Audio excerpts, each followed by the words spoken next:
el día miércoles, es 14 de febrero. Enviarles un abrazo grande en este día de amor y amistad. Iniciamos ya la primera emisión de TVC Noticias. María Mercedes viene de rojo de amor. De rojo por el Día del Amor. ¿Qué tal, Robert? Amigos, muy buenos días. Contentos, agradecidos de poder acompañarles una mañana más. ¿Descansó? Sí, por supuesto, sí. El feriado, festejando el carnaval. Sí, disfrutó entonces. ¿Festejaste?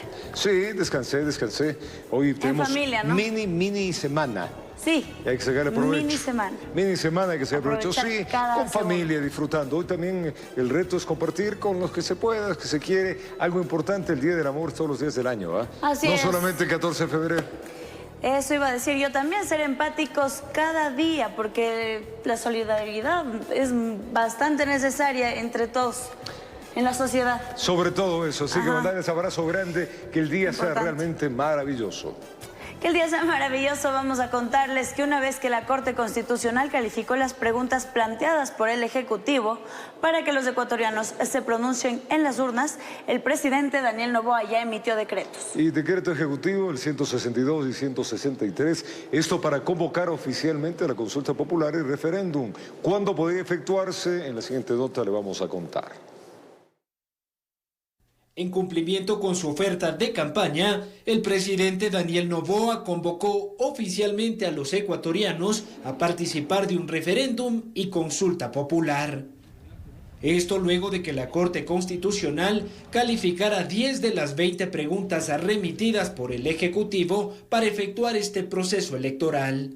Hemos planificado que todas vayan en una sola papeleta, obviamente con la distinción que uno es el referéndum y las otras son parte de la consulta popular. Ya el Consejo Nacional Electoral ha venido trabajando durante estas últimas semanas, preparándose para un evento de esta naturaleza. Por lo tanto, tenemos obviamente adelantado parte del trabajo en cuanto a la preparación de actividades, aspectos relacionados con logística. Una vez publicados los decretos 162 y 163, el Consejo Nacional Electoral ya se encuentra evaluando los plazos y procesos para desarrollar esta nueva jornada democrática. Con la intención de que los dos procesos, el referéndum y la consulta popular emitida o pedida por el Ejecutivo, coincidan con el mismo día de elecciones, nosotros tendríamos que en el plazo máximo de 15 días, a partir de que se nos notifique con la consulta popular, declararnos en inicio de periodo electoral y desde esa fecha ir ya a las urnas en el plazo de 60 días. Por lo tanto, la fecha tentativa a la cual nosotros podríamos llevar adelante una actividad como esta está entre el 7 de abril y el 14 de abril. Autoridades del CNE indicaron que en los próximos días definirán el presupuesto para la consulta y referéndum. Análisis preliminares han establecido que el costo de un proceso de estos puede andar en alrededor de 55 millones de dólares. Además de definir el presupuesto y el cronograma, el CNE deberá aperturar el periodo de inscripción para campaña electoral. Sujetos políticos pueden inscribirse, ya sea para hacer campaña por el sí o por el no. Los ecuatorianos residentes en el exterior también participarán de este proceso y debido a los inconvenientes registrados con el voto telemático, su sufragio será presencial. Informó Álvaro Terán. Más noticias. En el mes de abril los ecuatorianos volverán a las urnas para decidir si apoyan o no la propuesta del Ejecutivo de reformar la Constitución en 4 áreas específicas. ¿Cuáles son las preguntas del referéndum? Ahora lo revisamos. Una vez que la Corte Constitucional dio paso a las 4 preguntas que buscan reformar la Carta Magna, el presidente de la República, Daniel Noboa, expidió el decreto 163, el cual convoca a los ecuatorianos a las urnas para decidir sobre las siguientes temáticas. 1. ¿Está usted de acuerdo con permitir la extradición de ecuatorianos con las condiciones, requisitos, restricciones e impedimentos establecidos en la Constitución, los instrumentos internacionales y en la ley, enmendando la Constitución y reformando las leyes conforme el anexo 1? 2. ¿Está usted de acuerdo con el establecimiento de judicaturas especializadas en materia constitucional, tanto en primera como en segunda instancia, para el conocimiento de las garantías jurisdiccionales que les corresponda, enmendando la Constitución y reformando la Ley Orgánica de Garantías Jurisdiccionales y Control Constitucional de acuerdo con el anexo 2. 3.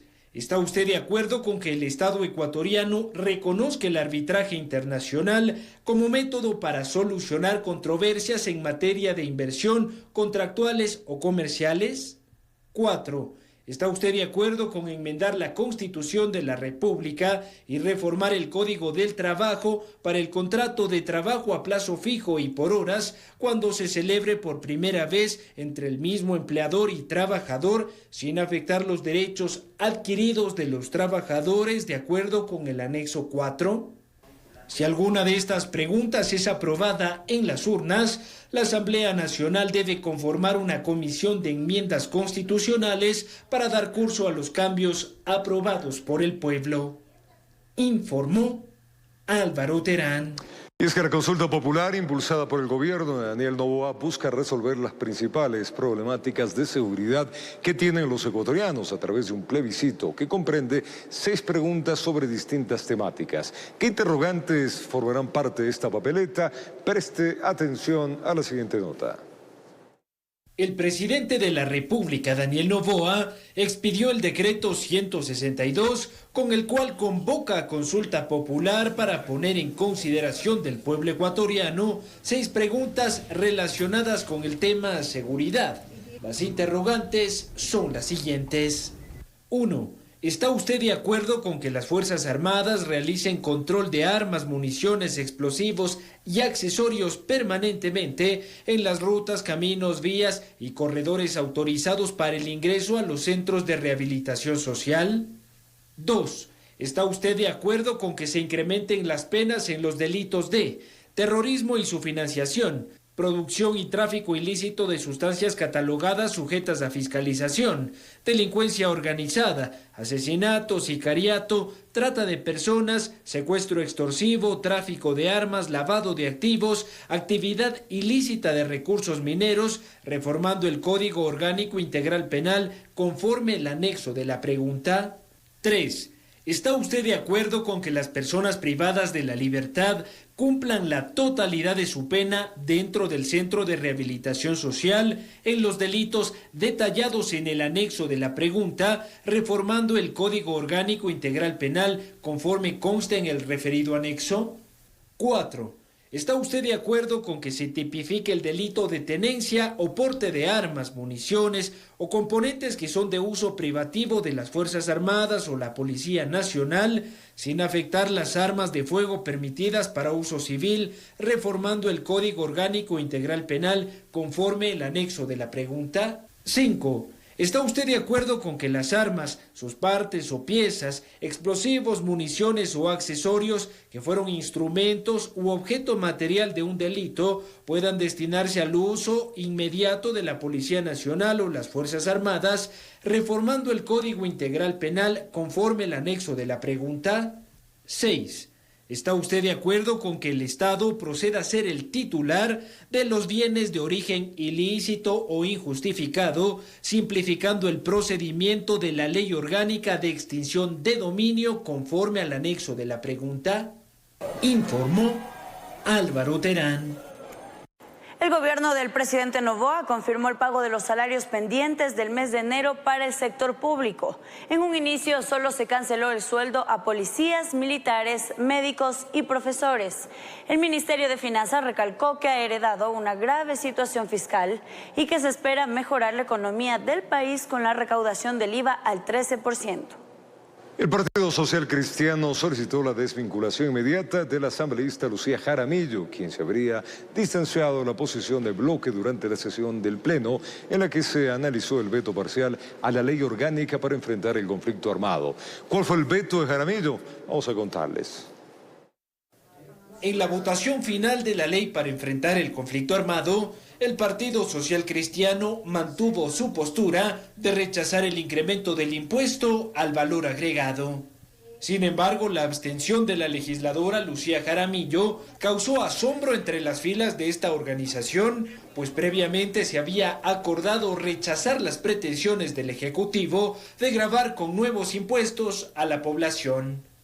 A través de un comunicado suscrito por Alfredo Serrano, presidente del partido, y Vicente Tayano, coordinador de la bancada, se solicitó la desvinculación inmediata de la legisladora, pues habría violentado su plan de trabajo y una importantísima línea roja de la organización política. La asambleísta Lucía Jaramillo, quien actualmente integra la Comisión de Relaciones Internacionales, respondió la carta del Partido Social Cristiano con un video publicado a través de sus redes sociales. La historia nos exige actuar. Yo me debo únicamente a ustedes, mis mandantes. Mis votaciones y mis intervenciones están y seguirán marcadas por la defensa de los intereses de los ecuatorianos. A ustedes les aseguro que desde mi curul continuaré luchando incansablemente por el bienestar. No obstante, vale recordar que en días pasados, Paola Jaramillo, la hermana de la asambleísta y legisladora alterna de Jorge Acaiturri, renunció a su cargo y se desvinculó del Partido Social Cristiano para asumir la dirección provincial del movimiento oficialista ADN en Guayas. Informó Álvaro Terán. La Comisión de Fiscalización de la Asamblea Nacional llevó a cabo el cierre de la etapa de actuación de pruebas documentales y testimoniales dentro de la solicitud de juicio político en contra del vocal del Consejo de la Judicatura, Fausto Murillo, y el ex vocal José Morillo. Ambos fueron consultados por las designaciones de funcionarios de libre remoción y personal administrativo. Esto ocurrió entre febrero del 2022 y diciembre del mismo año. El actual vocal de la Judicatura señaló que los nombramientos se dieron conforme a las facultades atribuidas al Pleno del Consejo y dentro del marco del Código Orgánico de la Función Judicial. Sin embargo, los asambleístas insistieron en que existieron varias coincidencias dentro de las designaciones que fueron otorgadas a hijos y familiares de asambleístas y exasambleístas dentro de la función judicial. El Consejo de Participación Ciudadana y Control Social inició la etapa de impugnación de la terna enviada por la Defensoría Pública para la designación de vocal suplente. Esto del Consejo de la Judicatura. La convocatoria aprobada señala que desde el 14 al 16 de febrero, desde las 8:30 a 17 horas, los ciudadanos y ciudadanas en forma individual o colectiva podrán presentar impugnaciones en contra de Berk Benavides, Nuria Putiña y Carlos Manosalvas.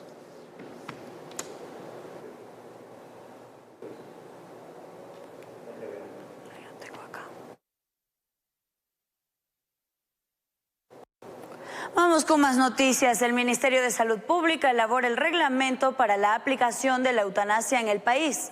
Para ello se han conformado ya una mesa técnica en el marco de lo dispuesto por la Corte Constitucional. Pero ¿qué aspectos deberá abarcar y cómo se aplicaría en el caso de menores de edad? Aquí le contamos.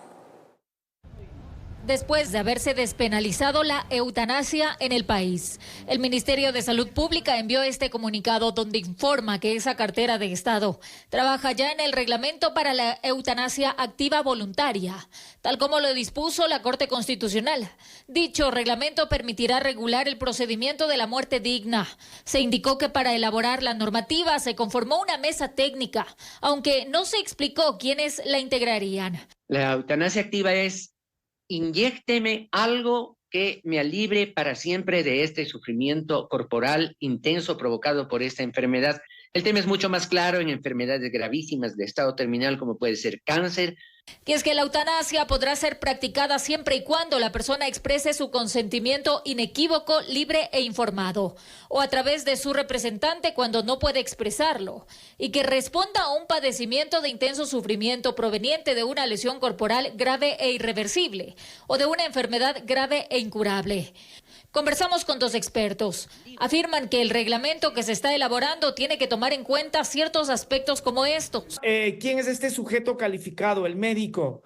¿Es un médico privado? ¿Es un médico público? ¿Es un médico que tiene que tener una titulación reconocida por el Estado ecuatoriano, por el CENESID. Tiene que ser un médico dentro de un ambiente regulado en una institución médica.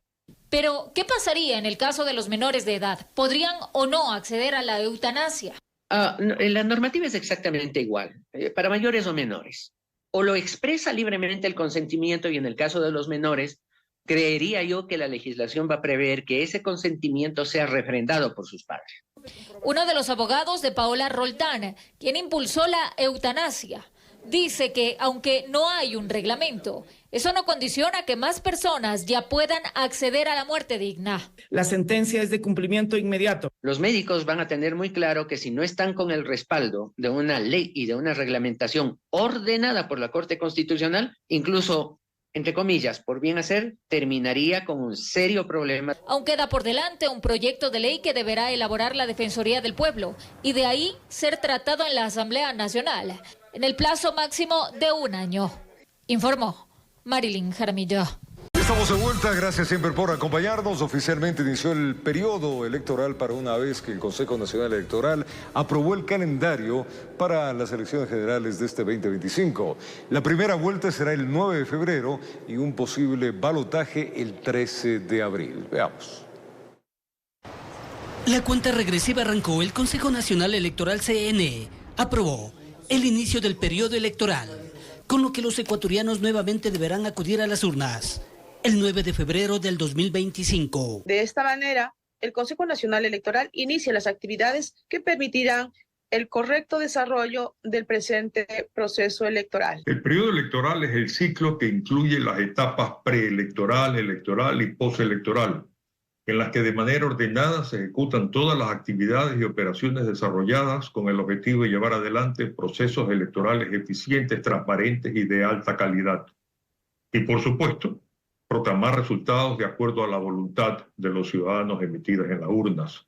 Precisamente en 1 año se deberá definir quiénes llevarán las riendas del país por un periodo completo. Para elegir presidenta o presidente y vicepresidenta o vicepresidente de la República, miembros de la Asamblea Nacional y representantes al Parlamento Andino para el periodo 2025-2029. Con este anuncio, de acuerdo al Código de la Democracia, ya no caben reformas legales en materia electoral. Estas, de ser el caso, debieron haberse efectuado 1 año antes. Proceso que deberá estar regido por el compromiso y transparencia de cada uno de nosotros con el apoyo de las organizaciones políticas. También entra en vigencia el calendario 9 de febrero del 2025, primera vuelta, de existir balotaje el 13 de abril. El 16 de este mes, con un plazo de 5 días, se aprobará el plan operativo, directrices, presupuesto, matriz de riesgos y contingencia y disposiciones de tipo general. Informó Héctor Romero. El sector financiero expresó su preocupación sobre la contribución especial a las utilidades aprobada en la Ley Económica Urgente que busca enfrentar el conflicto armado. Dicen que esta medida generará un efecto negativo hacia el número de créditos que se entregarían en el 2024. La Asamblea Nacional no logró aprobar un pronunciamiento al veto presidencial sobre la Ley Económica Urgente que busca financiar el conflicto armado, lo que significa que en un plazo de 30 días el presidente de la República podrá enviar al registro oficial el texto normativo. En este, además del incremento del IVA en un punto permanente y 2 de manera temporal, también se establece una contribución temporal a las utilidades del sector financiero, tributo que desde el gremio de la banca ha elevado su preocupación, ya que, como lo explican, podría generar una desaceleración en la entrega de créditos a los clientes. El impacto de estos tributos al sistema financiero, a la banca y a las cooperativas indiscutiblemente afectarán en la capacidad de generación de crédito, en la multiplicación del mismo y en la liquidez del sistema. Se va a reducir esas posibilidades porque de hecho la planificación que se hizo de las cooperativas es al año anterior. No teníamos previsto estos temas. También hay que decir, tampoco es que se ha conseguido unas utilidades bollantes como años anteriores. Dicen que es una medida discriminatoria, ya que solo se estima la contribución del sector financiero y no de los demás sectores productivos. Vemos que hay ahí una discriminación también a un sector que ha venido aportando todo el tiempo a la inclusión financiera, que ha venido aportando a la generación de emprendimientos y sobre todo que va buscando la forma de apoyar en las localidades donde no hay otras entidades financieras. Abelardo Pachano explica que esto también sería una disposición contradictoria a la generación de empleo y crecimiento de la banca. Son tributos distorsionantes de una política económica sana y que sea coherente dentro del modelo de dolarización. Añaden que esta postura no es estar en contra del financiamiento del conflicto, siempre y cuando sean todos los sectores del país los que aporten y no como una especie de señalamiento hacia la banca. Deberíamos ir todos aportando y de hecho el proyecto del presidente fue incrementar 3 puntos porcentuales al IVA porque eso es una forma adecuada para nuestra forma de ver, de hacer las cosas. La medida dispone una contribución especial del 5 al 25% de acuerdo al monto de sus utilidades a los bancos y cooperativas de ahorro y crédito. Y desde la Asociación de Bancos señalaron que esto no tendrá ninguna afectación al pago de utilidades que recibirán los empleados. Informó Mauricio Sánchez. Y la Comisión Económica para América Latina, la CEPAL, recomienda a Ecuador dar un seguimiento constante del acuerdo comercial suscrito con China, esto con el fin de evaluar su eficiencia debido a la existencia de varias alertas sobre eventuales perjuicios a la industria local. Vamos a ver cuáles son dichas amenazas. Un estudio de la Comisión Económica para América Latina, CEPAL, asegura que el acuerdo comercial suscrito entre Ecuador y China podría entrañar varios riesgos para nuestro país, pues la balanza comercial siempre estaría en favor del gigante asiático. Obviamente hay una preocupación porque al abrirse los aranceles y al abrirse un comercio más libre entre los dos países, tal vez lo más probable es que esa balanza cambie, ¿no? Que ahora sí haya mayor flujo de importaciones.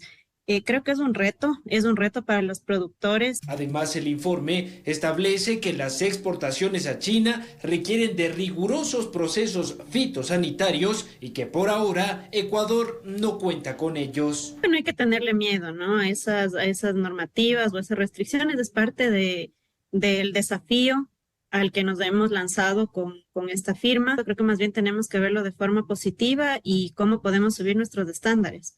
Los exministros de Producción y Comercio Exterior, Daniel Egarda y Julio José Prado, creen que con este tratado los productos locales buscarán ser más competitivos e implementarán protocolos de bioseguridad de vanguardia. Nada en el TLC con China relaja la normativa ni ambiental, ni la normativa productiva de calidad, ni los temas relacionados con pesca.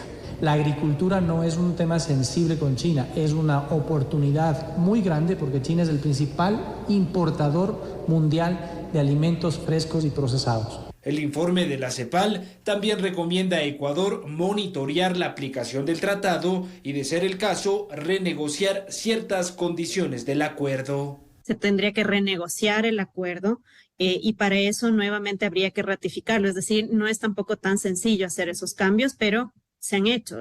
Además, se insta al Estado ecuatoriano a compensar con incentivos tributarios y créditos baratos a los sectores que puedan verse perjudicados con la firma de este acuerdo comercial. Informó Álvaro Terán. La Comisión de Garantías Constitucionales y Derechos Humanos de la Asamblea Nacional anunció que fiscalizará el 8º Censo de Población y Vivienda realizado en el 2022 durante el gobierno del expresidente Lasso. ¿Por qué se auditará este proceso? Aquí le contamos. El último censo de población y vivienda se encuentra bajo la mira de la Comisión de Garantías Constitucionales de la Asamblea Nacional. La legisladora Paola Cabezas anunció que impulsará un proceso de fiscalización ante las múltiples falencias registradas durante su ejecución. Se argumenta que posiblemente se atentó y se vulneró los derechos humanos y constitucionales del pueblo afroecuatoriano y demás ecuatorianos y ecuatorianas en este proceso. Desde la academia se habla de un censo fallido, pues al omitir resultados se invisibilizan las demandas y necesidades de varios sectores sociales. El Censo Nacional de 2023 redujo la población afrodescendiente que se había registrado en el año 2010 de 1.100.000 120.000 afrodescendientes, los redujo 10 años después a 600.000. Exfuncionarios del INEC denuncian presuntas fallas graves en las áreas de reclutamiento, actualización cartográfica, capacitación y procesamiento de datos. Estas irregularidades, indicaron, deben ser puestas en conocimiento de Contraloría. Lugar, desperdicio de recursos públicos. Segundo, tenemos información imprecisa para asignación de recursos de los GATS. Tercero, tenemos rediseños fallidos en cuanto a diseños de políticas públicas. Y cuarto, opacidad de los cálculos respecto a representaciones étnicas. La moción de fiscalización del censo contó con el respaldo unánime de todos los legisladores, quienes, en atención a los demandantes, llamarán a comparecer a los autores de este proceso.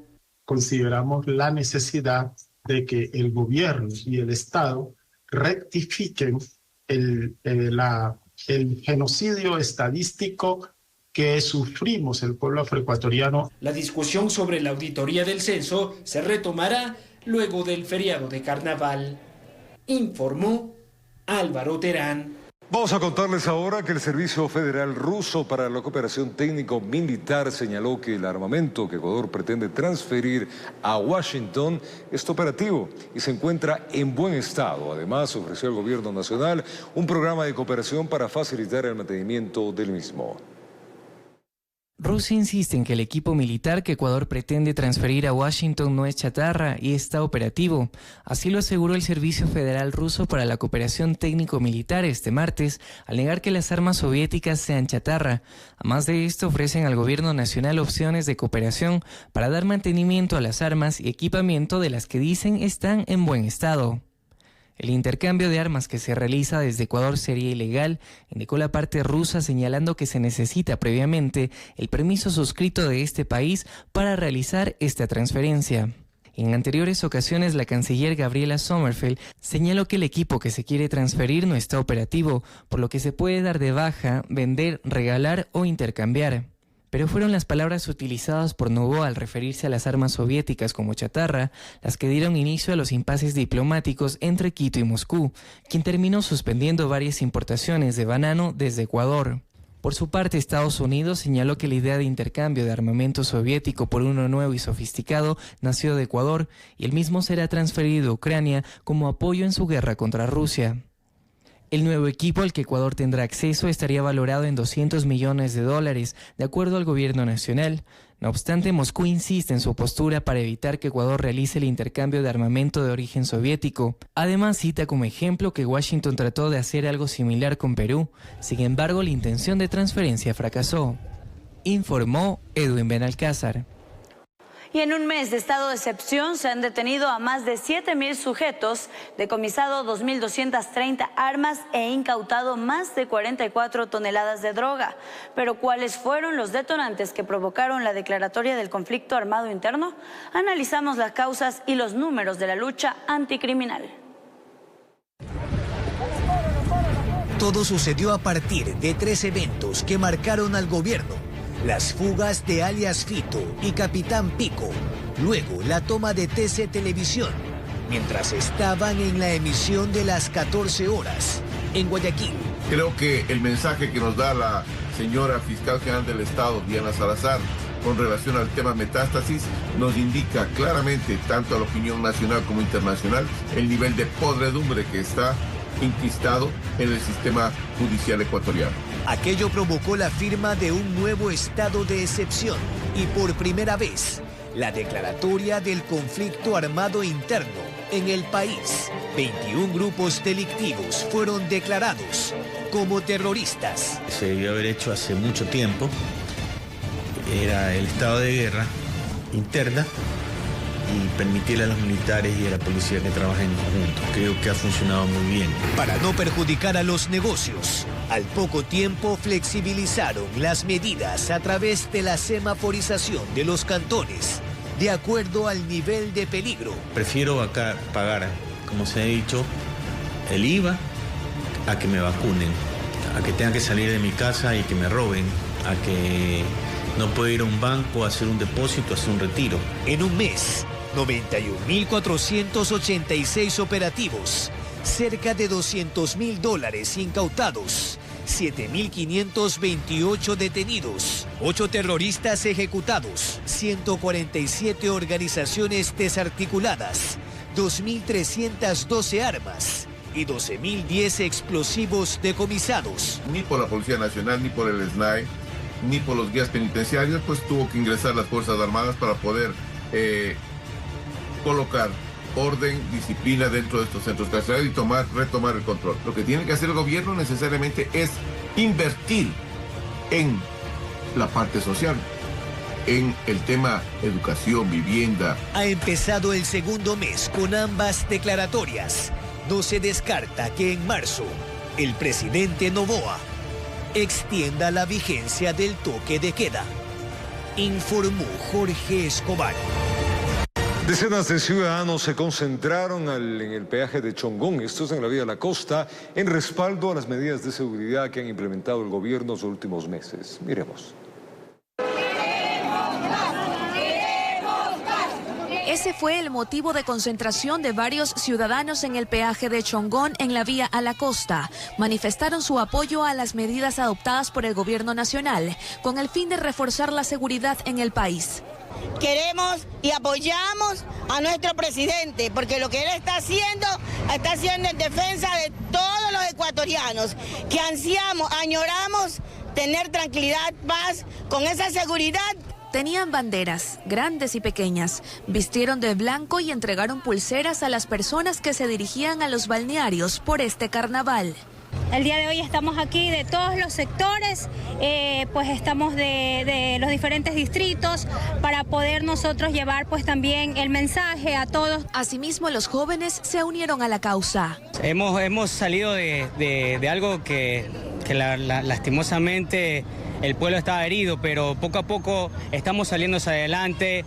El presidente está haciendo bien las cosas. Esto también fue parte del ambiente en la vía a la costa el fin de semana, donde pasaron miles de conductores. Informó Adriana Peralta. Este carnaval 2024 representó un menor flujo de vehículos por el peaje de Chongón, la ruta que lleva desde Guayaquil hacia diversos balnearios de Guayas y Santa Elena. El flujo de aquellas personas que buscaban viajar para distraerse un poco aprovechando el feriado de carnaval empezó desde el viernes 9 de febrero hacia diversos destinos playeros. Según la información proporcionada por la Comisión de Tránsito del Ecuador, el sábado se registró el mayor éxodo a través del peaje de Chongón para quienes iban desde Guayaquil. 28.089 vehículos salieron ese día. El domingo fue el segundo día con mayor salida de vehículos, con un total de 24.350 automotores que salieron desde la Perla del Pacífico. Según el registro estadístico, desde el día viernes 9 hasta el martes 13 de febrero, con cierre hasta las 14 horas, hubo 90.604 vehículos que salieron desde Guayaquil hacia lugares costeros. Esto representa un 16% menos de presencia vehicular hacia los destinos playeros en relación al carnaval del año 2023, cuando en el mismo periodo se registró una salida que superaba los 108.000 vehículos a través del peaje de Chongón. Informó José Morales. Y es que las playas de la provincia de Santa Elena fue uno de los lugares preferidos por miles de turistas que visitaron diferentes balnearios de la península. Esto es en la costa. La comuna de Montañita fue el escenario de personajes que no respetaron las restricciones y se realizaron espectáculos realmente bochornosos. Ejemplo, lo que vamos a ver. La provincia de Santa Elena recibió a miles de visitantes en estos días de carnaval. Las restricciones que se anunciaron en los diferentes balnearios no fueron del todo respetadas. En Montañita, al parecer, el número de uniformados no fue suficiente para controlar la algarabía de los visitantes. Varios videos en redes sociales se viralizaron la noche del lunes. Pero el balneario que marcó la diferencia fue Salinas, donde en comparación a los años anteriores se pudo disfrutar de eventos con artistas nacionales e internacionales, además de programas culturales. Está súper innovador, estamos contentos de ser partícipe de este hermoso evento. Los visitantes pudieron tener la libertad de caminar por el malecón, tanto en el día como en la noche, sin ser atacados con juegos bruscos o actividades vandálicas. Eso es lo que queremos nosotros, venir a visitarlo con una paz que existe, que todos están poniendo en orden las cosas como tienen que estar. Antes no se podían, antes era un revolú aquí y uno con miedo, con temor y vámonos nomás al hotel otra vez porque era un peligro, pero ahora vemos esa paz. Las comparsas, los carros alegóricos y las bandas musicales se ganaron el aplauso de los turistas. Si no hubiese habido esa restricción, no estuviéramos como estamos, disfrutando de un desfile y de una tranquilidad y una paz para nuestra ciudad y para Salinas.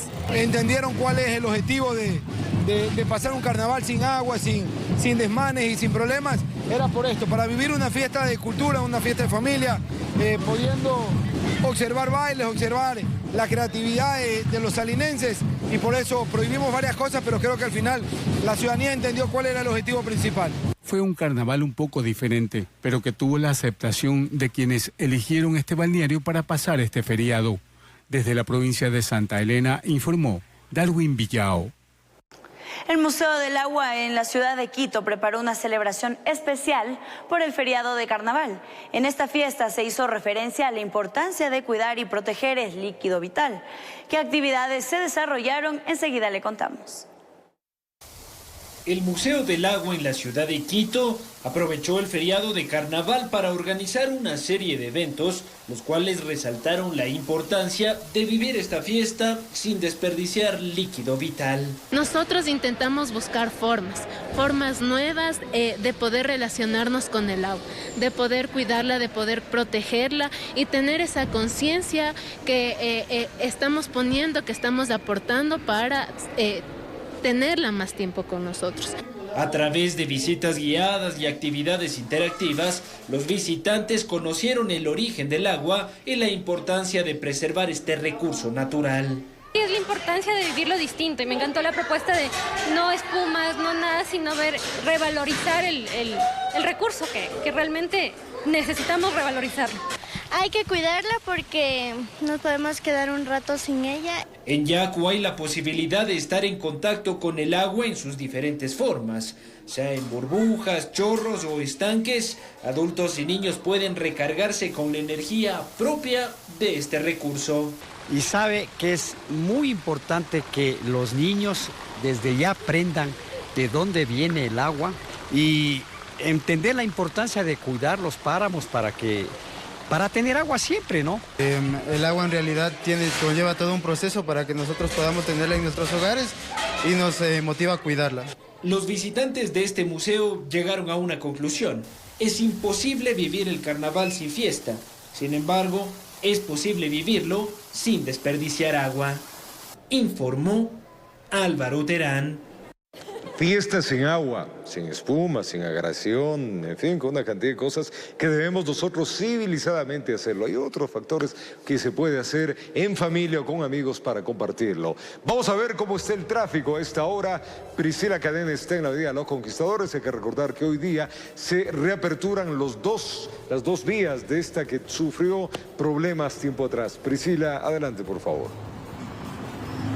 Gracias, Roberto. Amigos, muy buenos días. Cuando son exactamente las 7 de la mañana con 40 minutos, en efecto, nosotros nos encontramos justamente en la avenida Los Conquistadores. Desde este lunes se habilitaron los 2 carriles de esta vía principal, específicamente aquí en el puente de Guápulo. Es una vía que conecta varios sectores, tanto del sector de Guápulo también como de Cumbayá y Tumbaco. Es una vía en la que circulan cerca de 8.000 vehículos y recordemos que el año anterior, desde el mes de noviembre, se cerró cerró parcialmente uno de los carriles precisamente por los deslizamientos que se estaban ocasionando en esta zona. Por eso ya la obra está lista y por supuesto la empresa de obras públicas pues tiene más información acerca de qué trabajos se ejecutaron precisamente para estabilizar el talud. Jorge Campoverde nos acompaña esta mañana. Muy buenos días. Bueno, para conocer detalles y sobre todo cuáles fueron los trabajos de mitigación que se ejecutaron en esta zona. Muy buenos días, Priscila. Muchas gracias por el día de hoy permitirme comunicar a los quiteños y las quiteñas esta buena noticia.